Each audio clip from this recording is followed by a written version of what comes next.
ate ni Kim Chiu na si Lakem Chiu, natanong kung boto kay Paulo Avellino. Makailan lang, nagbigay ng kanyang opinyon si Lakambini, Lakem Chiu, ang panganay na kapatid ni Kim Chiu, tungkol kay Paulo Avellino. Nakasalukuyang iniugnay kay Kim sa kabila ng kanilang mga proyektong magkasama. Ang pahayag ni Lakem ay ibinahagi sa isang interview na inilabas sa opisyal na Instagram page ng entertainment editor na si Sav Aces. Sa video na ipinalabas, makikita si Lakem na sumasagot sa tanong hinggil sa aktor at may kalakip pang caption na nagsasabing, Ate Lakambini ni Kim. Boto kay Paulo. Ipinahayag ni Lakem na positibo ang kanyang pananaw kay Paulo, at kung si Kim ay masaya, maligaya rin sila bilang pamilya para sa aktres. Ayon pa kay Lakem, me as an ate. I don't want naman na parang maging protective ka kasi we have our own lives. Kung saan siya masaya, and I know she is happy, happy na rin kami. Dahil dito, lalo pang lumakas ang mga spekulasyon ukol sa relasyon ni Kim at Paulo, lalo na't kamakailan lang ay nagsama sila sa ilang proyekto. Isa sa mga pinakakilalang proyekto nila ay ang drama series na Linlang, kung saan gumanap si Paulo bilang asawa ni Kim.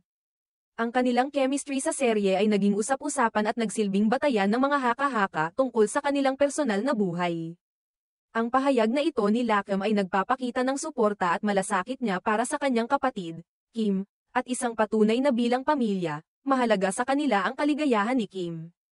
Anuman ang magiging takbo ng kanyang buhay pag-ibig, si Lakem, bilang ate, ay hindi nais magdikta sa buhay ng kanyang kapatid ngunit hangad na makita ito na masaya sa anumang desisyon o relasyon na kanyang pinipili. Ang mga katanungan ukol sa relasyon ni Kim at Paulo ay hindi bago.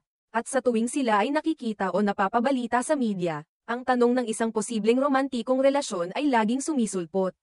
Sa ngayon, wala pang formal na pahayag mula sa dalawang aktor tungkol sa kalagayan ng kanilang relasyon, ngunit ang mga kaganapang ito ay nagpapakita na mayroong malalim na koneksyon sa pagitan nila. Hindi lamang bilang magkatrabaho kundi pati na rin bilang mga individual na may magandang samahan.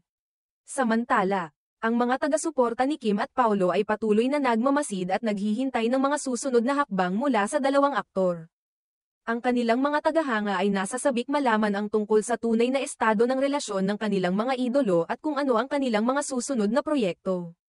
Dahil sa mga proyekto nilang magkasama at ang pagiging magkakimika nila sa mga ito, hindi nakapagtataka kung patuloy na magdudulot ng usap-usapan ang kanilang samahan. At si Lakem ay isa sa mga unang sumuporta sa anumang hakbang na gagawin ni Kim, basta't siya ay masaya.